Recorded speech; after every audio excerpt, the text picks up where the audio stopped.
नमस्कार, मैं हूं तमन्ना महाजन और आप देख रहे हैं रत्न ऊर्जा, एक ऐसा शो जिसके जरिए आपकी समस्याओं का समाधान मिलेगा। एक ऐसा शो जिसके जरिए सरल समाधान से आप अपनी जिंदगी को संवार सकते हैं। और तमाम समाधान देने के लिए हमारे साथ इस वक्त मौजूद हैं ज्योतिषाचार्य प्रकाश जोशी जी, जो कि पूर्व राष्ट्रपति द्वारा सम्मानित किए जा चुके हैं। आपका बहुत बहुत स्वागत है गुरु जी। जय माता दी आपको भी।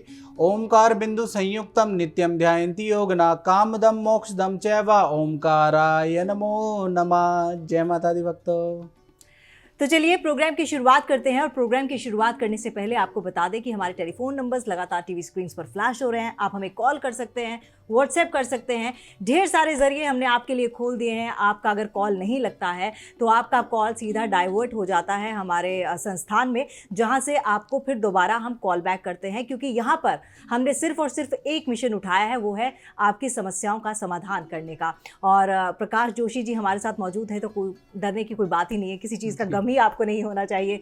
सर, मैं आज जिस चीज़ पर बात करने वाली हूँ गुरु जी, वो ये है कि हिंदुस्तान में ढेर सारे पर्व हैं, होली है, दिवाली है, और कई ऐसे छोटे छोटे पर्व हैं जो हमारे रूट्स के साथ जुड़े हुए हैं। हाँ जो जी। हमारी जड़ों के साथ जुड़े हुए हैं। उन्हीं में से एक है शीतलाष्टमी।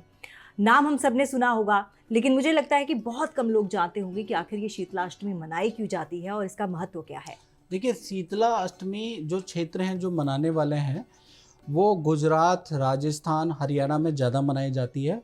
और उस दिन शीतला माता की पूजा होती है। और कहा भी जाता है कि जब बच्चे के जो बाल प्रथम जो बाल होते हैं वो अर्पित भी किए जाते हैं, ताकि बच्चा सकुशल रहे, अच्छा रहे। बच्चे के लिए विशेषता ये होता है। इसमें क्या किया जाता है कि इसके अंदर अष्टमी, हर मास की अष्टमी आती है, उसके अंदर शीतला माता की पूजा होती है। बहुत सी महिलाएं जो राजस्थान में रहती हैं, गुजरात में रहती हैं, और आपका हिमाचल प्रदेश में रहती हैं, जो आपके हरियाणा में रहती है, वो इनको मानती है। हाँ। उसमें क्या है कि प्रसाद के रूप में बासी भोजन, यानी कि एक दिन पहले जो है रोटी, पराठा या जो भी आप बनाते हैं वो बना दिया जाता है। उसके बाद अगले दिन जो है माता को अर्पित किया जाता है, बाल अर्पित किए जाते हैं। ठीक है जी, अपनी मनोकामनाएं मांगी जाती है, दक्षिणा दी जाती है और पूजा की जाती है। और उसके बाद वो जो बासी जो भोजन है वो पूरे परिवार में वितरण किया जाता है। तो इस प्रकार से ये मान्यता है कि जो शीतला अष्टमी करता है उनके बच्चों पे माता की विशेष कृपा रहती है और बच्चे कम बीमार होते हैं। बिल्कुल। जैसा कि शीतला नाम से ही ऐसा लग रहा है कि कुछ ठंडक हाँ। की बात हाँ, होगी। ठंडक की बात। तो कुछ है क्या ऐसा ठंडक से जुड़ा हुआ शीतला माता के साथ? बहुत बार ये होता है कि शीतला माता की पूजा, जैसे माता निकल जाती है तो उसमें भी होती है। अच्छा। हम कहते हैं कि माता निकल गई, तो बिल्कुल। पहले चेचक ज़्यादा हो जाता था। हाँ। तो उसमें हम करते थे पूजा इत्यादि। ठीक है दी। और वैज्ञानिक पक्ष भी अगर देखा जाए तो कहा जाता है कि चावल को छोड़ के बाकी बासी खाना जो है पौष्टिक होता है, पौष्टिकता से भरे हुए होता है, तो उसको खाने से भी लाभ होता है। ये इसका बिल्कुल। वैज्ञानिक पक्ष है। बिल्कुल, आपने चेचक की बात की, तो आजकल तो चेचक के इंजेक्शंस पहले ही लग जाते हैं जी बच्चों को। जी। लेकिन अगर आप इस तरह के घरेलू उपाय या फिर जो, क्योंकि कहते हैं कि हमारी जो संस्कृति है, हमारा जो धर्म है, जी। वो कहीं ना कहीं विज्ञान से जुड़ा हुआ है। बहुत सारी चीज़ें जो वैज्ञानिक हैं वो हमारे धर्म से जुड़ी हुई हैं। तो ऐसे में जो गुरु जी कह रहे हैं, और जिस तरह से आपने बताया है कि शीतला माता जिस पूजा होती है तो बासी भोजन वितरण किया जाता है। हाँ। तो ये भी एक तरह से हमारी संस्कृति को दर्शाता है कि किस तरह से आपको बांट कर खाना है। हाँ। और थोड़े में कैसे आपको गुजारा करना है। तो ये छोटी छोटी बातें हैं जो हमारी संस्कृति से जुड़ी हुई हैं। लेकिन हाँ, आपको क्या करना है वो मैं आपको एक बार फिर से याद दिला दूं। आपको करना है कॉल, जो कि टीवी स्क्रीन पर हमारे नंबर हैं वो लगातार फ्लैश हो रहे हैं। व्हाट्सएप कीजिए, कॉल कीजिए। अगर कॉल नहीं लगता है तो निराश होने की बिल्कुल ज़रूरत नहीं है, क्योंकि कॉल जो है सीधा डाइवर्ट होता है हमारे संस्थान में। नंबर आपका रजिस्टर कर लिया जाएगा और उसके बाद आपको कॉल बैक किया जाएगा। तो हम बात एक बार फिर से शीतला अष्टमी की करते हैं। बच्चों की आपने बात की, माँ बाप का बहुत स्नेह होता है बच्चों के साथ, और कोई माँ बाप नहीं चाहता कि उसके रहते हुए एक बच्चे को किसी भी तरह की परेशानी हो। तो कुछ ऐसे उपाय हैं आपके पास, इस दिन अगर किया जाए तो बच्चों को हर तरह की नज़र से, बुरी नज़र से बचाया जा सकता है? देखिए, शीतला अष्टमी के दिन आती है। उस समय पे जो महिलाएं नहीं जानती हैं उनको करना चाहिए। काफ़ी अच्छा ये पर्व है, काफ़ी अच्छा इससे रिजल्ट मिलता है। खासकर बच्चों के लिए किया जाता है, प्रेम का पर्व है, बच्चों के लिए किया जाता है। हर माँ ये चाहती है कि मेरा बच्चा दीर्घायु जिए, स्वस्थ रहे, तो करना चाहिए। नज़र से छुटकारा मिलता है। प्लस उसके साथ में आप क्या है कि वो माताएं उस दिन व्रती रहती हैं। उस दिन व्रत रखा जाता है, अगले दिन व्रत तोड़ा जाता है। तो जो आप जो है अपने आप को साधना करती हैं बच्चे के लिए, अपने आप को भी स्वस्थ रखती हैं, क्योंकि व्रत रखना बहुत ही बड़ी कठिन तपस्या है और जो इसको कर लेता है उसको काफ़ी अच्छा लाभ भी प्राप्त होता है। उसका माता भी स्वस्थ रहना बहुत ज़रूरी है और बच्चा भी स्वस्थ रहना ज़रूरी है। तो इस तरह से आप शीतला अष्टमी की पूजन करें। आप पूजन कैसे करना है इसके बारे में मैं चर्चा कर लेता हूँ। सबसे पहला आप क्या करें कि शीतला माता का उस दिन चित्र ले आएँ। मान लीजिए आप देश विदेश में बैठे हैं और आपके पास कोई माध्यम नहीं है जाने का, क्योंकि इनका एक गुड़गांव के आसपास इनका मंदिर है, वहाँ पर श्रद्धालुओं की भीड़ लगी रहती है मनाने के लिए। और मान लीजिए आप यूके में बैठे हैं, स्पेन में बैठे हैं, जर्मनी में बैठे हैं और आपको शीतला अष्टमी मनानी है, दुबई में बैठे हैं, अगर आपको शीतला अष्टमी मनानी है तो शीतला माता का फोटो आप डाउनलोड कर लें, नेट आजकल सुविधा है ही। और क्या करें, उनका आप लकड़ी की चौकी लें, लकड़ी की चौकी के अंदर लाल वस्त्र बिछा के उनकी फ़ोटो आपको अर्पित करनी है और उनके सामने दीपक और धूप जलाएं और ओम गंग गणपते नमः ये मंत्र का जाप करते हुए दीपक को पहले जलाएं, फिर धूप को जलाएं, फिर उनको माला 5 प्रकार के फूल, फल फूल, मिष्ठान इत्यादि आप अर्पित कर ले। 5 प्रकार का होना चाहिए ये। उसके बाद आप बासी भोजन पे सबका हाथ लगा के जितने भी आपके घर में सदस्य हैं उनको अर्पित कर दें और उसके बाद वो जो भोजन है शाम के समय पे सब मिल बांट के खाएंगे तो माता की कृपा आप पे बनी रहेगी। चलिए इस विषय पर आगे भी चर्चा करेंगे, लेकिन इस वक्त एक कॉलर हमारे साथ जी। बहुत देर से जुड़े हुए हैं, उनसे बातचीत कर लेते हैं। जी, अपना नाम बताइए और अपनी डिटेल्स बताइए। हेलो जी, अपना नाम बताइए। जी, मैं पवन कुमार, गुरुजी के चरण में बंदन। जय माता दी, जय माता दी। बताइए। जय माता दी। गुरुजी, मैं काफी टाइम पहले से जुड़ा हूँ आपसे। मैंने उस समय भाई के लिए पूछा था। जी, मेरे को याद नहीं है, बताइए। हाँ, आपको याद नहीं होगा क्योंकि आपके साथ तो बहुत लोग कांटेक्ट में है। मैं काफी टाइम पहले, 1 साल पहले आपसे जुड़ा था, तो भाई की बड़ी समस्या थी, तो आपकी कृपा से वो आज की डेट पे बहुत अच्छा है। और पहले मेरे साथ ही बिजनेस करता था, लेकिन अब मैंने उसको अलग दे दिया, अपना अच्छा हो गया वो। क्या समस्या तो गुरुजी, थी भाई अब की? मैं भी आपकी थोड़ी सी कृपा चाहता हूँ, थोड़ी मेरे ऊपर भी कृपा बनाए।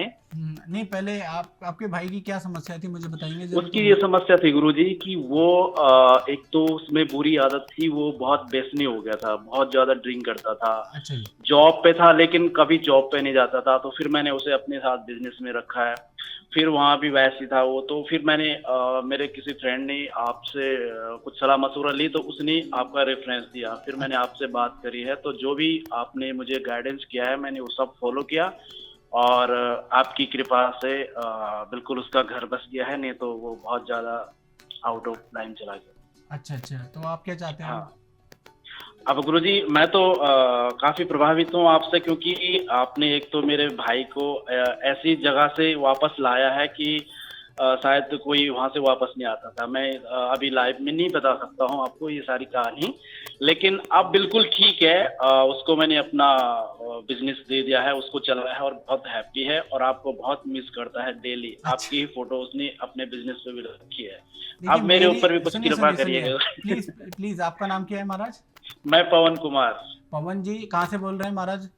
मैं ऑस्ट्रेलिया से बोल रहा हूँ गुरुजी। जी, आप पहले प्लीज एक काम कर दीजिएगा, भाई को बोलिए माता रानी की फोटो लगा ले, क्योंकि देखिए हम तो सब्जेक्ट हैं, हमारे जैसे लोग तो हाँ। आते रहेंगे जाते रहेंगे, हम कुछ नहीं है महाराज। जो जी, जी। करने वाला है वो माता रानी है। मैं तो क्या कर सकता हूँ, बिल्कुल। आपको देखो महाराज रत्न बता सकता हूँ, उपाय कर सकता हूँ, इससे ज्यादा मेरी औकात नहीं है, याद रखिएगा। मैं यही बता सकता हूँ। जी, बाकी जी, वो अच्छा ना होना या बुरा हाँ। होना वो आपकी विल पावर पे स्ट्रांग है। अगर जी, आपका बिल्कुल। कहते हैं ना श्रद्धाया माप्यते शक्ति, यानी भी ये प्रूफ कर चुके हैं कि एनर्जी बिलीविंग सिस्टम आपका जब तक मजबूत नहीं होगा आपके अंदर एनर्जी जनरेट नहीं होगी। तो आपको क्या है कि श्रद्धा रखनी होती है, आपका बिलीविंग सिस्टम मजबूत होना चाहिए। जब भी आप कोई भी उपाय करते हैं तो आपको रिजल्ट मिलेगा ही, ठीक है जरूर जी। गुरुजी, बाकी जी। उनको कहें कि माता रानी की पूजा करें महाराज, वो ज्यादा अच्छा है, ठीक है जी। बिल्कुल, वो माता रानी का भी भक्त है और आपका तो बहुत बड़ा भक्त हो गया। नहीं, मेरा भक्त होने की जरूरत नहीं है, आप माता रानी का कराएं महाराज। बाकी आप बताइए, आप क्या जानना चाहते हैं? हाँ, मैं भी थोड़ा गुरुजी, थोड़ी सी मुझे भी थोड़ा परेशानी है। 14 मार्च 1965 14 मार्च 1965 सुबह 6 बजे का है, मुंबई महाराष्ट्र। सुबह 6 बजे 6 का, बजे, मुंबई 6 बजे। महाराष्ट्र, हाँ। ठीक है जी। देखिए, कुंडली कुंभ लगन की कुंडली है, राशि जो है मकर राशि बन रही है। जी जी। कुंडली में एक तो क्या है, चतुर्थ भाव में राहु बैठा हुआ है। चतुर्थ भाव में यदि राहु बैठ जाता है तो ये पता चलता है कि माता पिता का सुख आपको पूरा प्राप्त नहीं हुआ महाराज। जी बिल्कुल। बताइए। जी हाँ, यही है। और आपके फेस पे कोई तिल या बाय बर्थ मार्क होना चाहिए महाराज। हाँ बिल्कुल जी गुरु जी है। तीसरी चीज, आपको कोई प्रॉब्लम है क्या, हेल्थ की प्रॉब्लम या हाँ हेल्थ का इशू? गुरु जी, हाँ हाँ, क्वेश्चन भी मेरा यही है कि मुझे ना अब थोड़ी सी 2-3 सालों से थोड़ी सी हेल्थ में मुझे कुछ परेशानी नजर आ रही है, तो फिर मैंने सोचा कि गुरु जी की सलाह लेके ही मैं आगे बढ़ूँ। जी, परेशानी क्या नजर आ रही है, कुछ बताएंगे तो ज्यादा हाँ, गाइड है। पेट संबंधित समस्या है गुरु जी, अच्छा, और थोड़ी सी हाथ पैरों में भी दर्द की दिक्कत है। देखिए कुंडली के एक तो आपको डॉक्टर मेडिकली जरूर चेकअप कराना है पहली चीज। हम्म। तो एक बार डॉक्टर की राय ले लीजिए। कुंडली के अनुसार आपकी सूर्य की महादशा चल रही है 2013 से 2019 तक। सूर्य जी। आपका कमजोर है, मैं यही कहूंगा आप एक रूबी पहन लीजिए। हाँ रूबी गुरु जी, 11 तो रत्ती का पहनिएगा महाराज, रिंग फिंगर में। 2013 से ही थोड़ी सी मेरी हेल्थ में जो है दिक्कत आने स्टार्ट हुई है। रूबी आपको पहनना है, रूबी आपको 11.25 रत्ती का पहनना है। जी। रिंग फिंगर में पहना जाता है, उसको पहन लीजिएगा अष्ट धातु में। जी। साथ ही साथ आप एक मंत्र का जाप आप करिएगा। ओम जी। द्राम द्रीम द्रोमशा शुक्राय नमः, ये मंत्र का जाप कर लीजिएगा। जी। इससे आपको बेनिफिट नजर आएगा। बस ये 2 उपाय कर लीजिए आप, ठीक है महाराज। बिल्कुल गुरु जी, बिल्कुल। इसके लिए फिर मैं आप वहाँ पे जो आपके शिष्य हैं उनसे बात कर जी लेता हूँ, बात फिर कर वो लीजिए, वो आपको आपको पूरा। टाइप करके भी दे देंगे। कुछ और उपाय हाँ। अगर मुझे तब तक नजर आए तो मैं और भी जी। लिख के दे दूंगा, ठीक है जी। जी बिल्कुल गुरु जी, बहुत बहुत धन्यवाद जय आपका इतना माता दी, समय आपका देने भी के बहुत लिए। बहुत थैंक्स। बात हम इन जैसे इन शख्स ने कहा कि आपकी फ़ोटो लगा रखी है, आपने उन्हें कहा कि अपनी फ़ोटो नहीं, आप माता रानी की फ़ोटो लगाइए। ज़ाहिर सी बात है, हम सब इंसान हैं, हम उस पावर हाँ का जी। कहीं मुकाबला कर ही नहीं सकते। लेकिन आपको क्या लगता है कि इन रत्नों से या फिर पॉजिटिविटी से, और जैसा कि विल पावर आपने कहा, हाँ, क्या चीज़ ज़्यादा सशक्त है, क्या ज़्यादा शक्तिशाली है? देखिए सबसे ज़्यादा सशक्त है अपनी आपकी अपनी विल पावर। हुँ, सबसे ज़्यादा सशक्त है कि जब तक कहते हैं ना, शास्त्रों में लिखा है श्रद्धाया माप्यते शक्ति, कि जब तक आदमी के अंदर बिलीविंग सिस्टम नहीं होता। देखिए आपने बहुत अच्छा प्रश्न पूछा, और मैं व्यूअर को बताता भी हूँ कि ज्योतिष का लाभ कौन व्यक्ति ले सकता है। पहले तो हम रत्नों को छोड़ देते हैं ना, हुँ, पहले हम ये देते हैं कि ये जो सिस्टम है पूरा ज्योतिष, हुँ, कि भाई ज्योतिष में ये दशा चलती है, महादशा चलती है, इसमें ये काम करना चाहिए नहीं करना चाहिए, व्यापार करना चाहिए नहीं करना चाहिए, प्रिडिक्शन किस पे सही बैठती है, ये सारी चीज़ें जो ज्योतिष है, ज्योतिष उस व्यक्ति पे ज़्यादा सही बैठती है जो दुविधा में नहीं होता। अक्सर जो जो दुविधा में होते हैं, जो कि करना ये भी चाहते हैं वो भी चाहते हैं। बहुत से जजमान आप जो व्यूवर देख रहे हैं वो मेरे से प्रश्न करते हैं कि गुरुजी मुझे व्यापार करना चाहिए, नौकरी करनी चाहिए, और होते 50-50 साल के हैं। तो जब उन व्यक्ति को ये नहीं पता कि उनको नौकरी करनी चाहिए या व्यापार करनी चाहिए, तो वो व्यक्ति कहाँ से सफल होंगे। आप याद रखिए, बिल्कुल, बिल्कुल। ज्योतिष का आप लाभ उठा सकते हैं, लेकिन सिद्धांत जब लगता है हर चीज़ का, देखिए एक सूत्र है, और वो सूत्र जब लगता है जब आपका स्पष्टीकरण होगा। बहुत बार लोग कहते हैं कि मुझे लव मैरिज करनी चाहिए या अरेंज मैरिज करनी चाहिए, तो ये तो लॉजिक ही नहीं होता ना। प्रश्नकर्ता के प्रश्न पे डिपेंड करता है कि उस पर आने वाली चीज़ ठीक होगी कि नहीं होगी। इसी प्रकार से बहुत से लोग पूछते हैं कि गुरुजी मुझे ये वाला व्यापार करना चाहिए या ये वाला व्यापार करना चाहिए। तो मैं कहता हूँ कि जीवन में आप दुविधा वाली स्थिति में मत रहो। बहुत से लोग ये प्रश्न करते हैं कि गुरुजी आपने मुझे ये बताया है, दूसरे गुरुजी से मेरी बात हुई, उन्होंने ये बताया, अब मेरे को कौन सा उपाय करना चाहिए। तो ये डिपेंड देखिए आपके ऊपर करता है, मेरे ऊपर नहीं करता है। आप देख लीजिएगा, क्योंकि ज्योतिष का लाभ अक्सर वो ही लोग, ये जो विद्या है इसी के अंदर रंत्र भी आता है, उपाय भी आता है, मंत्र भी आता है, यंत्र भी आता है, और ना 80% लोगों को फ़ायदा भी होता है। लेकिन फ़ायदा किस कैटेगरी को होता है, और उस कैटेगरी में आपको पहले आना पड़ेगा। बिल्कुल। अगर आप उस कैटेगरी के अंदर नहीं आए तो आपको रिजल्ट नहीं मिलेगा। पहला चीज़, आपको अपने अंदर के जितने भी डाउट्स हैं, जितने भी आपकी शंका है, उसको छोड़ना पड़ेगा। क्योंकि अगर आप डाउट रखेंगे और डाउटफुल उससे अगर आप कोई एजुकेशन ही करते हैं, मान लीजिए आप कोई टेक्निकल एजुकेशन करते हैं और आपके अंदर डाउट होता है, कोई आप दुविधा के अंदर है और आप इंजीनियरिंग कर रहे हैं और आपके माँ बाप आप पे करोड़ों रुपए लगा रहे हैं, आपको बाहर विदेश में भेज के आपको इंजीनियरिंग करा रहे हैं, आप कहाँ से इंजीनियर बन जाओगे? बन भी जाओगे तो बहुत बढ़िया नहीं बन पाओगे, और लाइफ में फिर धक्के ही खाते रहोगे। कारण क्या है? आपने नींव गलत रखी है। तो ये सिद्धांत ज्योतिष का ही नहीं है, ये हर एक विद्या का है। तो हमेशा आपका कॉन्सेप्ट क्लियर होना चाहिए, डू एंड डाई वाली सिचुएशन होनी चाहिए। अगर आपकी डू एंड डाई वाली सिचुएशन है तो ज्योतिष आप पे जरूर लगेगी। आपके लिए ही बनी है ज्योतिष, मानव के जन कल्याण के लिए ही बनी है ज्योतिष, लेकिन आपकी भी दुविधा नहीं होनी चाहिए इसमें। बिल्कुल, और कहा भी जाता है कि God help those who help themselves, हाँ। यानी कि ईश्वर उन्हीं की मदद करता है जो अपनी मदद करना जानते हैं, और आपकी मुश्किल का हल आपके अंदर ही है। और सबसे बड़ी बात कि जैसा गुरुजी ने कहा कि ज्योतिष भी उसी की रक्षा करता है, उसी की मुश्किलों का हल निकालता है जो पहले अपनी समस्या को झेलना पाए। जानता है और हाँ। समझना जानता है। और इसी बीच एक और समस्या के साथ हमारे साथ एक कॉलर जुड़ चुके हैं। अपना नाम बताइए और अपनी डिटेल्स बताइए। मेरा नाम पूनम है और मैं अपने बेटे के बारे में जानना चाहती हूँ। जी, डेट ऑफ बर्थ बताइए बेटे की। बेटे की डेट ऑफ बर्थ 11/12/1992।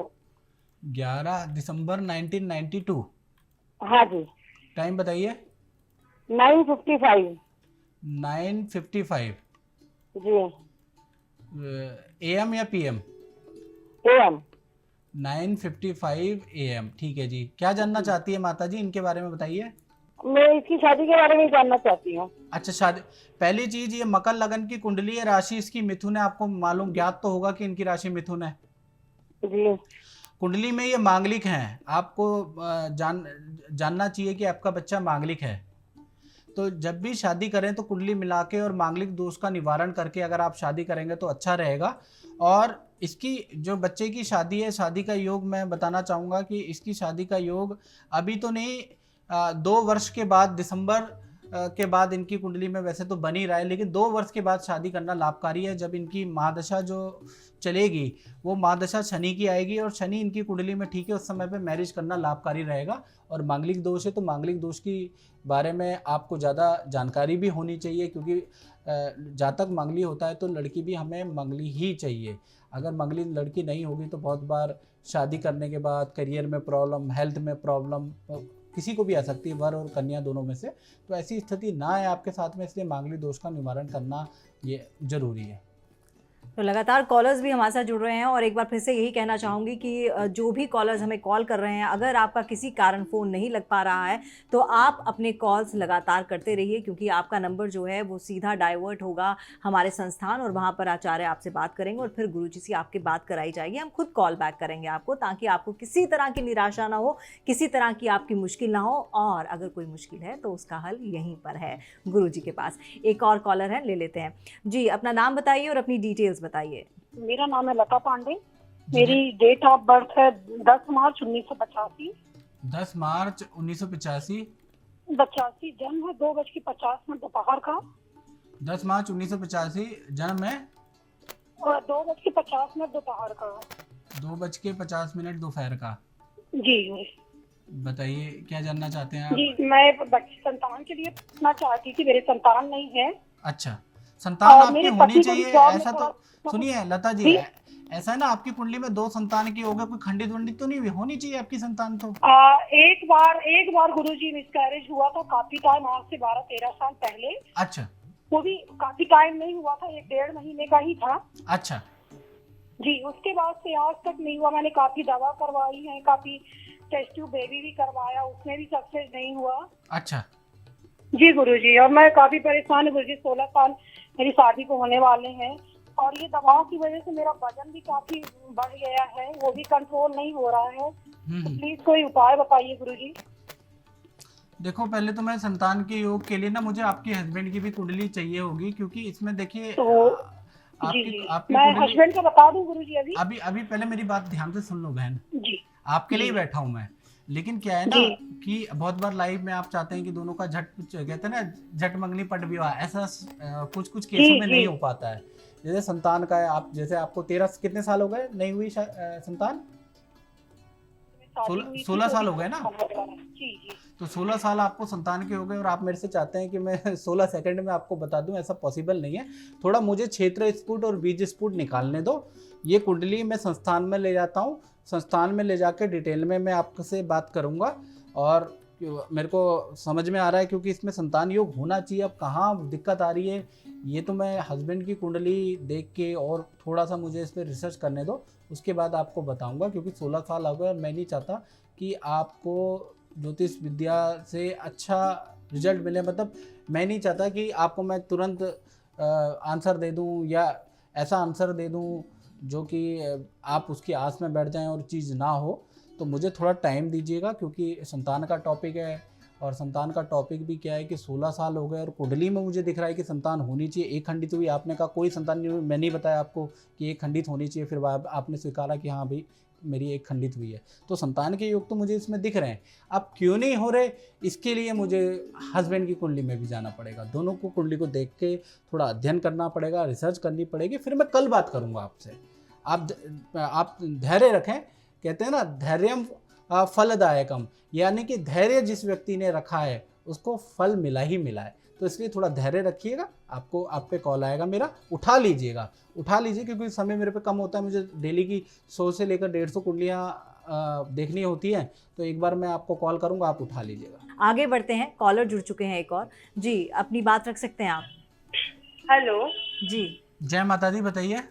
जय माता दी गुरुजी, मैं सविता बात कर रही हूँ। जी बताइए। और आपसे मेरी बात हुई थी अभी 6-7 महीने पहले। मैंने बेटे के बारे में पूछा था आपसे और आपने मुझे पुखराज पहनने के लिए दिया था, सुनसान से मैंने मंगवाया भी था। अच्छा, तो उसका प्रॉपर असर हो रहा है गुरुजी, बहुत ही अच्छे से आपने जैसे बताया था। मैंने सारे विधि विधान से उपाय भी किए हैं। अच्छा, और अच्छा फल मिल रहा है। उसके लिए मैं बहुत बहुत धन्यवाद करती हूँ आपका। इस कार्यक्रम के जरिए आपसे बात हुई और वो सारी चीजें, मतलब जो परेशानियां हो रही थी वो दूर हो गई। चलिए। तो बेटे को गुरुजी, क्या प्रॉब्लम थी मुझे तो याद नहीं है सविता जी, थोड़ा सा। हाँ वो गुरुजी उसका ना मतलब करियर से रिलेटेड ही था, क्योंकि पढ़ाई उसकी पूरी हुई थी। तो पूछना था कि मैंने आपसे पूछा था कि क्या होगा, तो आपने मुझे सजेस्ट किया था, तो वो काफी अच्छा था। बेटी मतलब वो भी बाहर जॉब वॉब कर रही है, तो उसके बारे में पूछना था कि आगे सक्सेस के क्या चांसेस है उसके। बताइए, डेट ऑफ बर्थ बताइए। डेट ऑफ बर्थ है 10 जून 10 जून 1996। 1996। जी। और समय है शाम के 6:15 बजे। 6:16। हाँ 6:16। और बेटे को तो पहनाए रखना, उतारना मत उसको। जी जी गुरुजी, वो प्रॉपर, हाँ वो पूरे विधि विधान के साथ जो आपने जैसे जैसे बताया था संस्थान से भी, तो वो सारी चीजें हैं। तो बस अब बेटी के बारे में पूछना है कि इसका करियर कैसा रहेगा, अगर कोई रत्न पहनाना है कुछ भी है तो वो भी सजेस्ट कर दो, वो भी बता देखो दो। करियर तो बिटिया का अच्छा है, शुक्र की महादशा है। शुक्र की महादशा 2013 से 2033 तक है। शुक्र इस बच्ची का अच्छा है। एक तो परिवार से दूर रहने के तो इसके योग नजर आ ही रहे हैं मुझे, ठीक है जी। और कुंडली के अनुसार करियर अच्छा है। इस बच्ची को करियर की ग्रोथ के लिए ना आप रूबी जरूर पहनाओ, रूबी बहुत अच्छा है। गुरुजी एक और पूछना है मुझे सवाल, यही पे आप कुंडली देख रहे हैं, विदेश जाने की योग है? हाँ जी, हाँ जी। रहती है विदेश जाना है? हाँ, अभी तो परमानेंट नहीं। अभी कहाँ है ये? अभी तो वो दिल्ली में रह रही है। अच्छा, दिल्ली में रह रही है। अभी क्या है कि विदेश जाने के पूरे योग हैं, विदेश चली जाएगी। जी जी ठीक है जी। विदेश में सेटल्ड होने के पूरे योग है। बहुत अच्छी कुंडली है इसकी। आप इसको रूबी पहनाओ बेटी को। जी। रूबी कितना, मतलब कम से कम 9.25 रत्ती का रूबी पहनाओ और रिंग फिंगर में पहनाओ। अगर रिंग फिंगर में पहनाओगे तो काफी अच्छा रिजल्ट मिलेगा। इसी बीच अगले कॉलर को ले लेते हैं जी। अपना डिटेल्स बताइए और अपना नाम बताइए। हेलो, जय माता दी, नाम बताइए। परशुराम जगन्नाथ दलवी। हाँ जी, क्या नाम है? परशुराम हाँ जी, जगन्नाथ। हाँ जी, परशुराम जगन्नाथ दलवी। ठीक है जी महाराज। डेट ऑफ बर्थ बताइए। 22 अगस्त हाँ 1973। 22 अगस्त 1973। अच्छा जी, टाइम बताइए। शाम को 6:30। जी, आपकी जो कुंडली बन रही है ना, आपकी कुंडली मकर लगन की कुंडली है। राशि आपकी वृषभ बन रही है। वृषभ? हाँ, वृष राशि जिसे कहते हैं ना, टॉरस। ठीक है ना महाराज? जी हाँ। और कुंडली के अनुसार अभी आपकी जो दशा चल रही है, शनि की महादशा चल रही है 2016 से 2035 तक। शनि आपकी कुंडली के अंदर 6ठे भाव में बैठा हुआ है और डिग्री में 8 डिग्री का बैठा है। तो थोड़ा सा क्या है कि शनि जो है आपके हेल्थ का स्वामी है। आपकी कुंडली के अंदर शनि जो है आपके धन का स्वामी है। तो डिग्री कम होने से एक तो हेल्थ में आपको दिक्कत आ सकती है, मतलब हेल्थ में दिक्कत है, प्लस धन में दिक्कत रहेगी। धन में ज्यादा है। हाँ, धन में वो तो फिर 19 साल की दशा है महाराज, वो हेल्थ में भी आएगी, धन में भी आएगी। वो तो डिपेंड करता है कि इस समय पे क्या प्रॉब्लम है। ये कब तक रहेगा महाराज? ये तो 19 साल तक है महाराज। इसको आपको ना शनि को स्ट्रॉन्ग करना पड़ेगा। 19 साल तक रहेगा। हाँ 19 साल तक है। 2016 से 2035 तक आपकी शनि की महादशा है महाराज। अरे बाप, हाँ नहीं घबराने की जरूरत नहीं, उसको स्ट्रॉन्ग करो ना महाराज। क्या करना पड़ेगा? ओम प्राम प्रीम प्रॉमसा शनिश्चराय नमः, एक तो मंत्र का जाप करना है आपको, ठीक है। और हर शनिवार को मांस मदिरा का प्रयोग नहीं करना है, याद रखिएगा, ब्रह्मचर्य का पालन करना है, ठीक है। तीसरी चीज आपको एक नीलम पहनना है, नीलम 8.25 रत्ती का आप पहनो, ठीक है। मध्यमा उंगली में अष्ट धातु में पहनोगे तो आपको अच्छा फल मिलेगा। तो चलिए, हमें पूरी उम्मीद है कि आपको अपनी समस्या का समाधान मिल गया होगा और अब वक्त आ गया है आप लोगों से विदा लेने का। लेकिन हाँ, उन तमाम दर्शकों का शुक्रिया जिन्होंने हमें कॉल किया, और जिनके कॉल नहीं लग पाए उनको निराश होने की कोई ज़रूरत नहीं है, उनको कॉल आएगा और आपकी समस्या का समाधान भी ज़रूर मिलेगा। सिर्फ और सिर्फ ज़रूरत है तो धैर्य रखने की, और बस स्माइल आप देते रहिए तो आपके सारे काम तो है बनते नजर आएंगे। तो आपका बहुत बहुत धन्यवाद गुरुजी कि आपने इतनी अहम जानकारी हमारे दर्शकों तक पहुंचाई। जय माता दी आपको भी, और जय माता दी भक्तों। तो चलिए, इसी के साथ यहीं पर खत्म करते हैं रत्न ऊर्जा का ये एपिसोड, लेकिन फिर होंगे हाजिर आपके साथ नई बातों के साथ और साथ ही साथ आपकी समस्याओं के समाधान के साथ। तब तक के लिए नमस्कार।